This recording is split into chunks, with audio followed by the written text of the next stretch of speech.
Danny Murphy and Dean Saunders alongside me here this morning in Cardiff. And so too, former fighter, former boxer Enzo Maccarinelli alongside us for the next 10-15 minutes or so as we continue to talk boxing.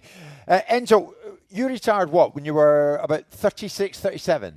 36. What are you now? You're 36, so 43 now. 43 now. Enzo Maccarinelli. How have you found retirement? To be honest, it was hard when I first started, and I can imagine it could be hard for other fighters who've just left the sport, who've gone to the point of extreme ecstasy on fight night with all the crowd chanting. It's just such an extreme high to nothing.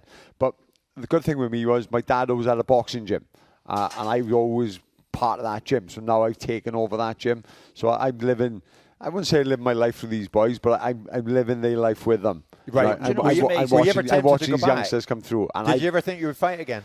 Yeah, it was a couple of times. I got myself fit, really fit. I was about to sign, and believe it or not, I had a little car crash. Nothing heavy. Guy went in the back of me. I'm totally fine. And he ruptured a disc in my back, so I pretty much couldn't walk for about 18 months. It was just tremendous pain. So that put a stop to it, and that was a low point in my life. But like I said, I've got the gym, I've got the youngsters.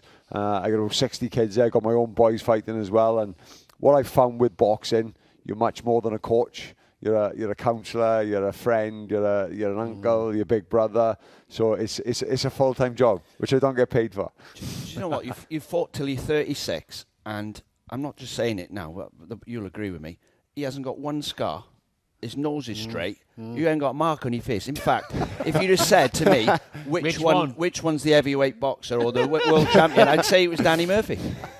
He looks more like a boxer than you. I'll make that. Yeah, I'll take that as a massive compliment, Dean. I'll be honest. I've taken a few digs. Good. Cheers, Jeff. You're not bashed up as a result of being in the ring all these years. I've got my faculties. left That's over. the main thing, isn't it? The current cruiserweight division, I tell you what, it's got a number of big names in it, Enzo, and you'll be well aware that Chris Billam-Smith going well. Richard Riakporhe, again, friends, but not when they're in the ring against each other.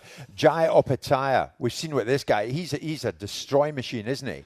I mean, some great fighters around in that division at the moment. Opetaia is the pick of the bunch, and I'm not going to buy into him as of yet. I can see the talent of him. The standard that he's fought the last couple of fights, he looks impressive. But he's fighting boys nowhere near or just about top 10 in Britain.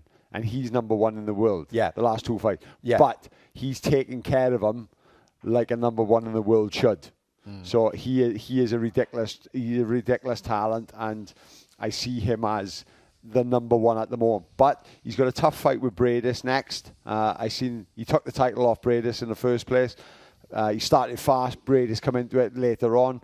Bradis always complained he was something wrong with him that night. So we will see. That'll be a tough fight. But he's number one. Yep. Riakporhe, Billam-Smith, going to be a really good fight. Grudge match. Billam-Smith wants to avenge that loss as well, and he's the champion. So it'll be a great fight. And light heavyweights, Josh Buatsi against Dan Azeez this Saturday. And it's live in talkSPORT.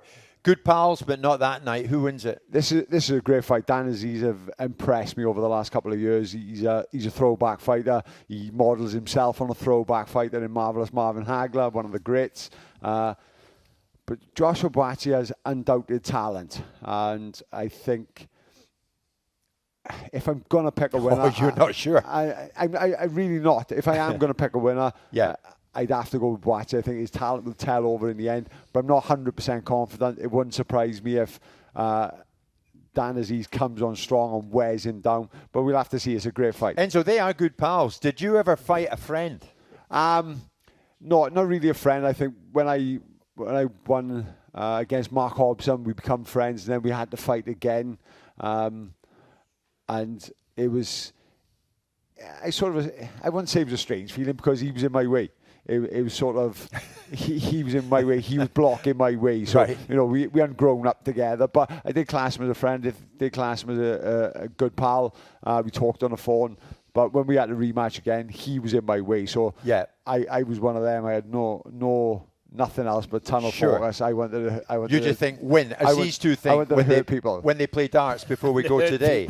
You know, do you know what? Do you want a serious note? Saunders is thinking Murphy destroy. Well, yeah. When my darts arrive, if they don't come. When I played against people I knew really well, I found it all right. I found it quite comfortable. It didn't, because I knew everything they were going to do. There was no surprises. Right. Because I trained with them so much, and I played. You know, even coming up against probably the best midfielder in my lifetime, which was Stevie G. When I played against him when I'd left, I didn't have the fear factor of him the same way because I knew everything. Sure. Doesn't mean you can always cope with it, but you know what he's got. And I suppose it's the same in boxing. Yeah, in your game, obviously, talent can get you to the top in football, but it's your attitude and your determination that keeps you at the top. So is it the same in boxing? I mean, 100%. Give me a hard-working boy over a talent that doesn't work hard.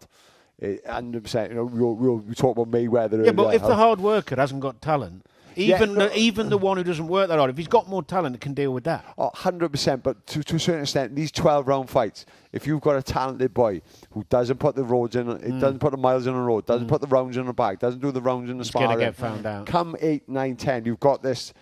You're not going to be fighting for a title unless you're half decent. That's true. It's not like a guy off the street. So come that 9, 10th round, if that talented boy hasn't worked hard and this not so talented boy has worked his socks off, he will come on strong, and then you will find out. Enzo, next month in Saudi, Usyk Fury. Is Fury too big? I think so. I've always said it. I've always said he's too big and too good at what he does. People are just banging on about the Ngannou performance, which, let's be honest, was a terrible performance. He looked like he hadn't trained. I doubt he had trained. And if he'd have lost that night, it would have served him right. But that has probably kick-started him and focused him on the challenge ahead. He will not be taking Usyk lightly. And I'm a big Usyk fan. I think Usyk is brilliant. I just think Tyson's just too big. I mean, the transition from cruiserweight to heavyweight that Usyk has made, he's done it almost seamlessly, it seems. He's done it seamlessly. It's his style of fighting. He didn't use his weight to beat people as a cruiserweight. He didn't wear them down. He didn't maraud them. He's a thinking fighter. He tire you out through brain cells. Yeah. You make your brain cells and your mind just keep working and working and working without actually doing nothing. Come round 6, round 7, round 8. That mental fatigue will play his part, and then he take over. So that's what he's been doing pretty much as a professional. Listen, I think you're loving life now. You're out the ring, but you're in the gym and you're in with other fighters. That's where you want to be, Enzo, isn't it? No, I'd rather be in the ring hitting people. I will be honest, but no. I'm enjoying. I've got a good squad. I got a couple of lads that help me as well. Rob Williams, Dougie Desmond. Without them, things won't be running as smoothly. I do the coaching. Yeah. They look after everything else. Yeah. I've always tried to do it on my own, so it's been great to have a bit of fun. You're a Swansea boy, aren't you? I am a Jack, yes. Yeah, I'm a Jack. And Dean Saunders, Dean's a Jack as well. You both speak exactly the same. The accents in Wales are all different, though, aren't they? Cardiff is different to Swansea. Merthyr Tydfil's different to Wrexham. I mean, it's all different. You say, look out there in the patch. Look at the patch. I'm going to show you how it goes. In Cardiff, they say, that is remarkable, right? And in Swansea, you say remarkable. Oh, you posh. I see. Yeah. So Swansea people, let's get this right, are more posh than Cardiff people, are they, Enzo? Not posh. Well, I wouldn't say that. In Cardiff, they drag their R's on. Remarkable. Yeah, they drag the R's. In Swansea, they don't. But like you were saying earlier, in Llanelli, 8 miles further on, completely different accent. Wrexham, completely different. So, but you must have noticed when you come over the Severn Bridge, the air's different in Wales. You must have noticed, Dan. Cleaner. It's cleaner, isn't it? Yeah, and it's lovely.